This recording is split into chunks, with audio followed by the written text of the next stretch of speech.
ময়মনসিংহের ভালুকায় আসন্ন শারদীয় দুর্গাপূজা উৎসব উদযাপন উপলক্ষে বাংলাদেশ জাতীয়তাবাদী দল বিএনপির আলোচনা সভা ও মতবিনিময় অনুষ্ঠিত হয়েছে। দুপুরে স্থানীয় বিএনপি কার্যালয়ে এ মতবিনিময় সভা অনুষ্ঠিত হয়। উপজেলা বিএনপির ভারপ্রাপ্ত আহ্বায়ক আলহাজ মোহাম্মদ মোর্শেদ আলমের সভাপতিত্বে যুগ্ম আহ্বায়ক সালাউদ্দিন আহমেদের সঞ্চালনায় বক্তব্য রাখেন উপজেলা বিএনপির আহ্বায়ক কমিটির যুগ্ম আহ্বায়ক সহ সদস্যবৃন্দ।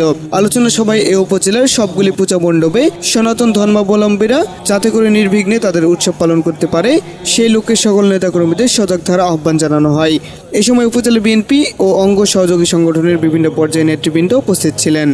আজকে আমাদের অনুষ্ঠানটি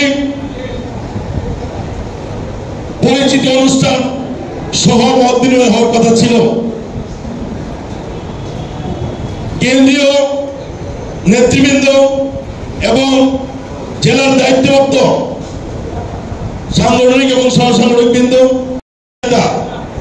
এবং জেলা নেতৃবৃন্দের সমন্বয়ে যাতে আমরা পরবর্তীতে এই অনুষ্ঠানটা করি।